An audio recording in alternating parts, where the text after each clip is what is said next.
Mano do céu, a Rússia invadiu a Ucrânia essa semana e ontem eu já tinha postado um vídeo da desvalorização do dólar ao longo desse ano, mas cara, esquece isso, o dólar já voltou a subir, então vou falar tudo o que você precisa saber nesse vídeo para você mexer o seu dinheiro do melhor jeito possível.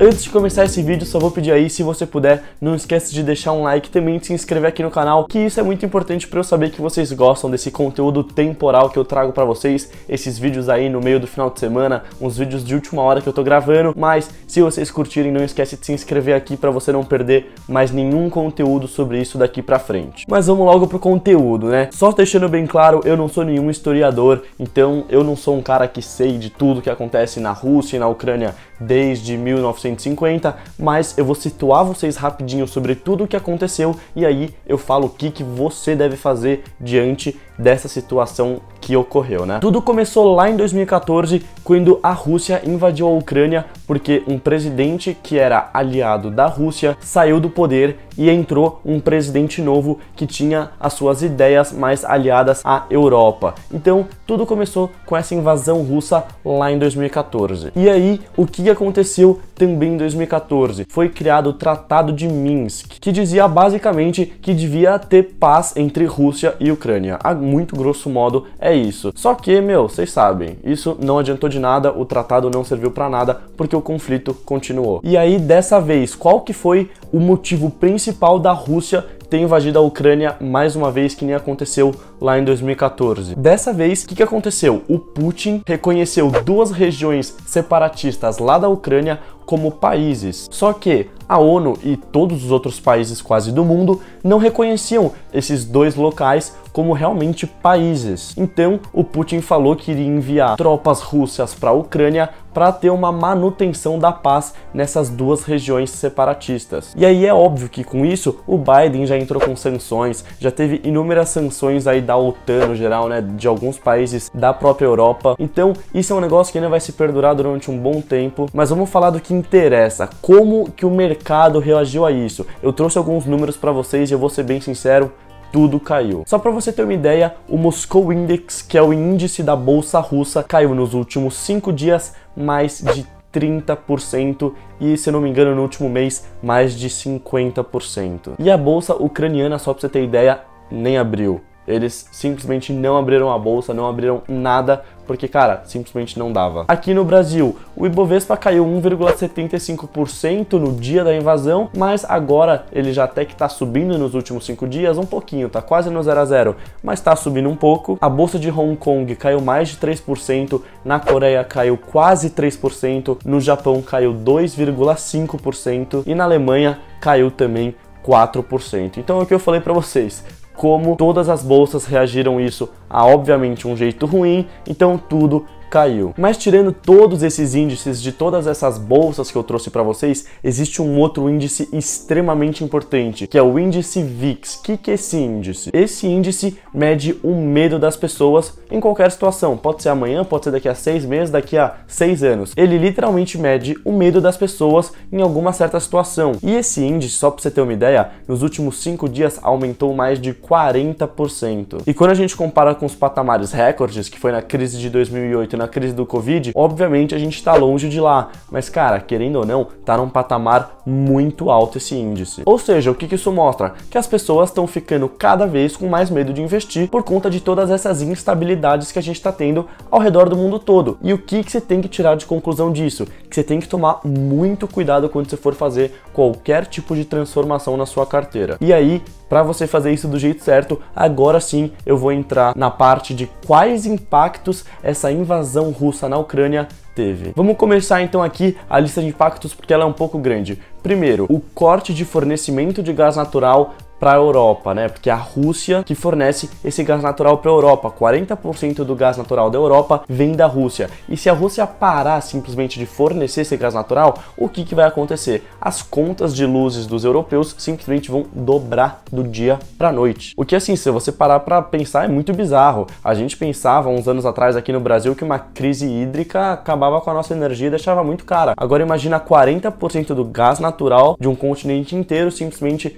não chegar mais mais lá. Isso daqui é realmente muito bizarro. O segundo impacto é o preço do barril do petróleo, que chegou a bater 100 dólares, o que a gente não via também há algum tempo. Então, muito provavelmente, você vai ver algum impacto aí na gasolina, é óbvio, mas, cara, isso daí a gente já sabia que ia acontecer, então, se você vê aí um aumento no preço da gasolina, isso é normal. O terceiro impacto é que a Rússia é o maior exportador de trigo do mundo, ou seja, a gente provavelmente também vai ver um aumento do preço nos alimentos, porque, meu, se eles param de exportar, não tem mais tanto trigo, se não tem mais tanto trigo, essas empresas que produzem alimentos à base de trigo têm que aumentar o preço desse produto final para conseguir ter a margem dela que nem ela tinha quando ela recebia todo esse trigo. Então isso impacta a gente diretamente. Você aí que come, qualquer coisa que seja derivada do trigo, se você bebe uma cerveja derivada do trigo, você vai ter que pagar mais caro pela cerveja porque não produz mais tanta cerveja. O quarto impacto, eu já citei aqui no vídeo, são as volatilidades e quedas da bolsa. Então,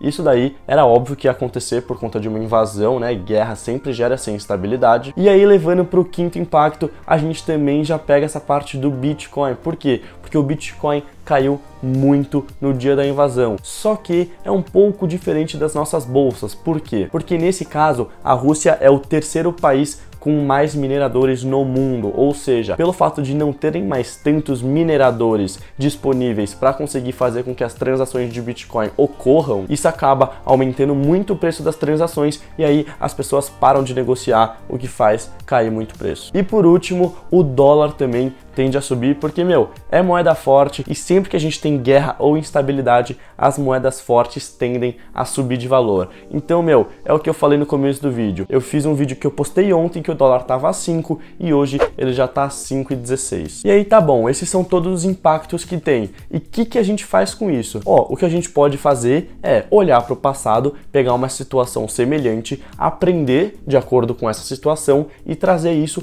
para o presente para que a gente consiga lidar do melhor jeito possível com a situação atual. Então, se a gente voltar lá para janeiro de 2002 até março de 2003, o S&P, que é o índice da bolsa norte-americana, caiu muito por tensões políticas. E essas tensões aí envolviam ataques no Iraque e tudo mais. Eu não vou entrar muito nessa parte, mas era também um fator de guerras. E aí a bolsa caiu muito. Mas depois, no longo prazo, ela teve um rendimento muito melhor. E dificilmente depois de crises, as bolsas não se recuperaram. Se você for pegar qualquer crise aí, seja de 2008, do Covid, ou até essa que eu acabei de citar de 2002 e também 2003, que teve esse conflito com o Iraque, depois de todas essas crises e dessas incertezas todas, a bolsa tende a performar bem no longo prazo. Então, para quem investe desse jeito, né, de longo prazo, de buy and hold, pode ser aí uma ótima oportunidade para conseguir pegar preços nas baixas. Mas uma coisa que é muito importante é que você não tome nenhuma decisão precipitada, porque não tem como saber o que vai acontecer amanhã. Então você não pode simplesmente achar que você vai prever o futuro, que,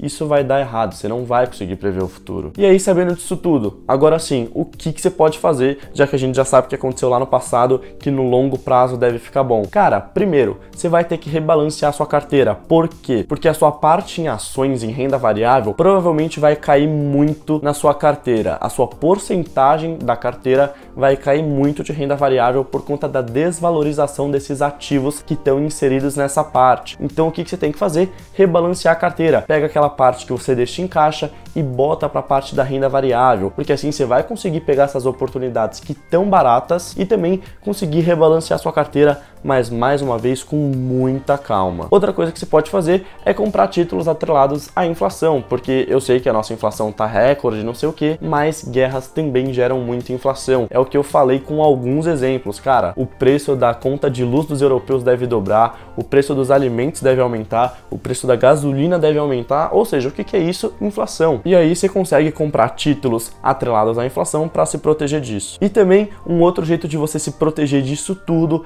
é, mais uma vez, tendo reservas de valor como ouro, como Bitcoin, e é o que eu falei, o Bitcoin caiu muito, então para você que já investe ou para você também que não investe, pode ser uma ótima oportunidade a conseguir comprar o Bitcoin por um preço um pouco mais acessível, o que é muito bom. Então assim, a guerra obviamente não é boa para ninguém, falando economicamente e obviamente socialmente, porque a quantidade de baixas que a gente tem, a quantidade de mortes é, algo surreal. Então a guerra nunca é boa para ninguém. Então quando a gente olha para o mercado, a gente vê as empresas extremamente desvalorizadas, a gente vê pessoas que não estão querendo ir trabalhar por conta de segurança, a gente vê terras, vê dinheiro, vê tudo isso indo embora. E aí existe uma tendência natural de moedas mais fortes ficarem mais caras. Porque concorda comigo que quando tá tudo caindo, tá tudo desmoronando, a única coisa que você quer é segurança? Então, é exatamente o que todo mundo pensa. Então vai todo mundo para essas moedas mais fortes, como o dólar, como o euro, ou até mesmo como o ouro e também as criptomoedas. Então